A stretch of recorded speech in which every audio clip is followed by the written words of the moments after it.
내일 데일리 브리핑은 워싱턴 정치권 내에서 이번 한 주 동안 다뤄질 이슈와 현안들을 종합해보는 시간입니다.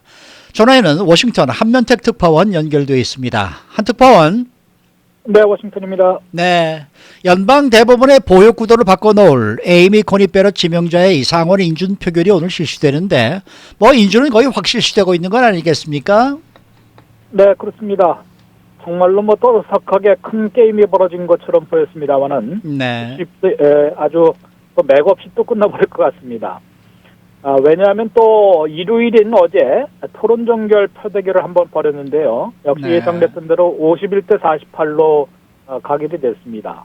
토론 종결이 예전에는 이제 필리버스터 한 사람의 반대만 있더라도 60표 장벽을 넘었어야 했기 때문에 상당히 최종 인준 표결보다는 사실은 더 어려운 표결이었었는데 말씀드린 대로 공화당 상원 대표가 이제 그 조항을 60표 장벽을 없애버렸기 때문에 51표의 가결로 51표 지지로 찬성으로 이제 가결시킨 것입니다. 네. 공화당 상원의원이 이제 53명인데요.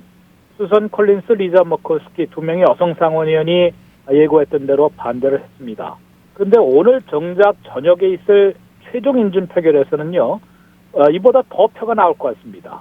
리자 머커스키 상원의원, 알래스카의 여성 상원의원은 인준 표결 토론 종결에는 반대했지만 인준 표결에는 찬성하겠다고 밝혔기 때문입니다. 네. 적어도 52대 47로 싱겁게 끝나버릴 가능성이 높고요. 그래서 이미 오늘 표결은 그렇게 큰 의미는 없는 그런 그냥 절차 최종 마무리하는 데 의미가 있다고 할 수 있습니다.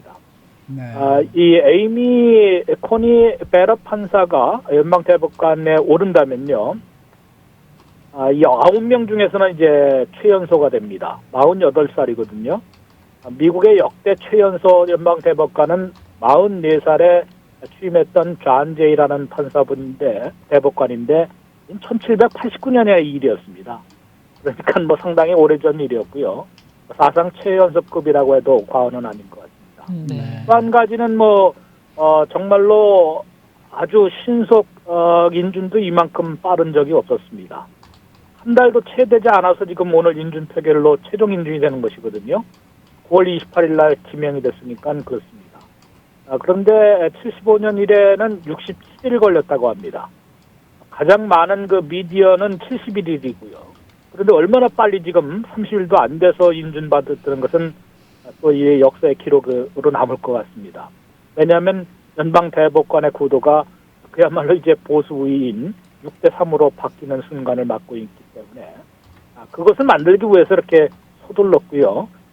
또 앞뒤가 받지 않는 오바마 시절의 공화당 상원 대표는 대선이 한 10개월이나 남겨둔 시점에서도 선거가 치러지는 해에는 연방 대법관을 임명해서는 안 된다 라면서 가로막고서는 이제는 선거를 한 달도 안 남겨놓고 한 달밖에 안 남겨준 시점에서 그대로 강행한 이런데도 불구하고 결국은 그대로 아마 베럿 판사를 잘 지명한 것 같습니다. 그렇게 이제 흠잡을 데가 없기 때문에 다리를 걸지 못하는 거 아니겠습니까? 그렇죠. 그러다 보니까 연방 대법원의 구도가 이제는 아마 이제 오늘 인준 받으면은 사나흘 안에 바로 취임할 수도 있고 오늘 당장 취임할 수도 있거든요.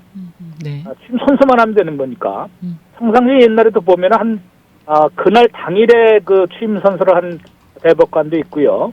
또 한 2, 3일 있다가 한 대법관도 있는데 주말에 꼈을 때가 아니면은 바로 취임 선서를 하고 6대 3 구도로 만들어버릴 가능성이 높습니다.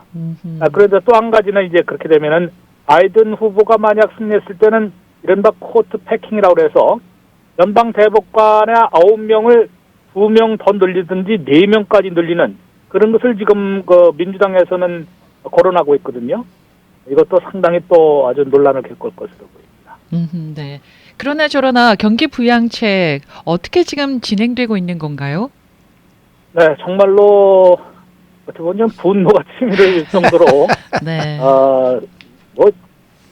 이게 코로나 바이러스 막기 위해서 또 경제 불경기까지 막기 위해서 이런다고 하면서 어떻게 자기들 정치적 계산만 하고 있는지 상당히 이제 분개하는 그런 미국인들의 목소리가 높아지는 것 그렇죠. 같습니다.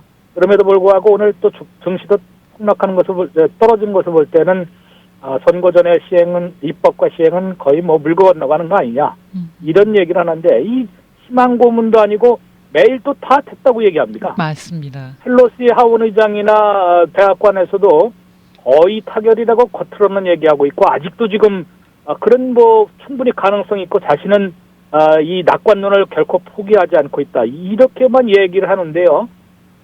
어제 일요 토론에서 나온 양측의 얘기를 보면은 또 서로가 그 브레인 게임만 하고 있습니다. 펠로시 하원 의장은 거의 거의 합의에 도달했다고 얘기를 해놓고서는 어제는 또 일요 토론에서 우리의 목표에 백악관이 다가오지 않고 있다. 이렇게 얘기하고 있고요. 또 자꾸 협상을 하다 보면은 백악관이 골포스트를 옮긴다고 합니다. 이동시킨다고. 네. 근데 그 똑같이 백악관의 메도스 비서실장도 같은 CNN 일요 토론에 나와서 저쪽이 펠로시 의장이 자꾸 꼴대를 옮기기 때문에 어떻게 합의할 수가 없다. 결국은 선거 때문에 선거에 도움이 된다고 생각해서 달리 말해서 이제 이 타결되면은 트럼프 대통령에게 이득이 된다고 생각해서 이걸 계속 끌고 있는 거 아니냐. 이런 것을 볼 때는 지금 선거전의 입법에서 시행이 되려면은 펠로시 의장 말로는 지난 금요일까지는 합의 타결이 됐어야 되거든요. 네. 그걸 넘긴 것으로 볼 때 오늘까지 답변을 기다려보겠다고 얘기는 하고 있지만은 타결이 되더라도 입법이나 또 시행까지는 선거 전에는 좀 힘들어지는 그런 상황으로 보입니다. 이 선거가 뭐 이제 일주일밖에 남지 않았는데 캠페인은 어떻게 펼쳐지고 있습니까? 네, 정말로 지금도 마지막 최후 승부도 정반대로 좀 펼쳐지고 있습니다. 보시는 대로 트럼프 대통령 그야말로 이 노익장을 과시하듯 또 특히 코로나 바이러스에 감염됐다가 치료를 받고 완쾌됐음을 의도적으로 좀 보여주기 위한 듯. 난 토요일에 보면은 3개 지역을 한꺼번에 돌았습니다. 네. 노스캐롤라이나, 오하이오, 그다음에 위스콘신. 일요일에는 뉴햄프셔까지 갔고요. 오늘은 또 펜실베니아 아예 3군데를 돕니다. 이제 뭐 주가 크기도 하지만은 그만큼 지금 펜실베니아를 못 잡으면 어려워지거든요.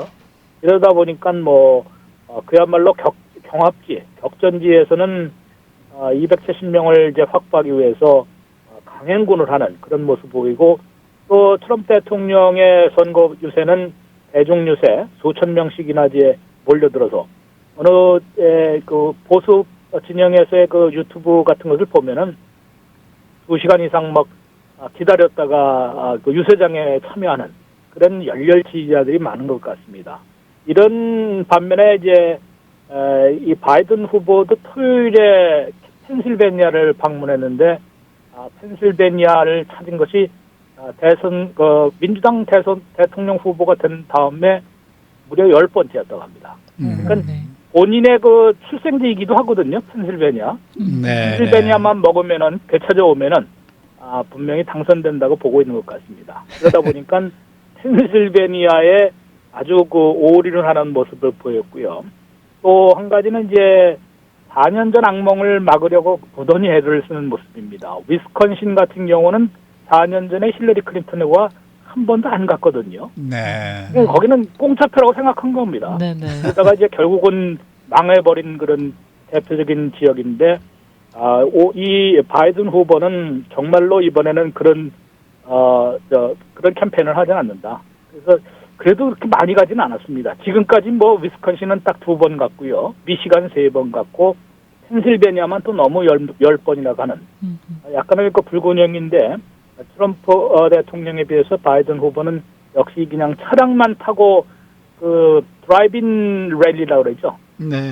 수십 대, 한꺼번에 한 수십 대만 모아놓고 유세를 벌이는 그런 상반된 모습을 보여주고 있습니다.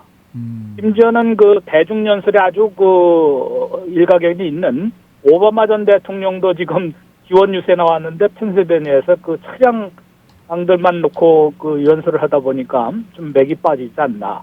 이런 그 분위기 있는데, 이 바이든 측에서는 또 정반대입니다. 정말로 이 코로나 바이러스 때문에 유권자들도 위험한데, 이렇게밖에 할 수는 없는 것이고, 그 원칙을 지키기 위해서 이렇게 이제 그런 그 드라이브인 랠리를 할 수밖에 없다.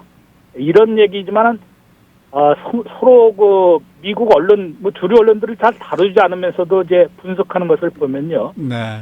트럼프 대통령의 최후 승부수는 조금 시간이 좀 너무 늦은 거 아니냐, 빼늦은 감이 있다라고 얘기를 하는 사람들도 좀 있고요.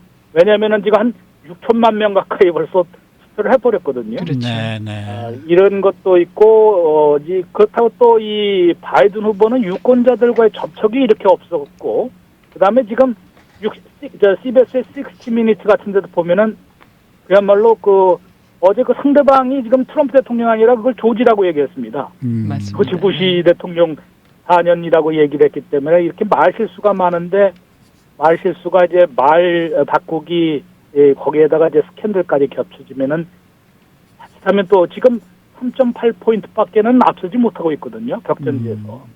이게 언제 뒤집힐지 모른다는 위험은 아직도 안고 있는 것으로 지적받고 있습니다. 네. 자, 트럼프 대통령은 여전히 4년 전의 충격적인 승리를 재현할 수 있다라고 자신을 하고 있거든요. 그런데 어떤 근거가 혹시 있을까요? 네, 5가지 이유를 또 들고 있습니다. 이른바 그라운드 게임이라고 그래서요, 250만 명의 자원봉사자들이 지금 두드리고 다니고 있다고 합니다. 그런데 경합주에서는 일주일에 50만 곳이나 두드리고 다닌다니까, 이제 옛날 그 전형적인 선거 방법인데, 네. 과연 얼마나 성과를 거둘지 한번 볼 수도 있고요.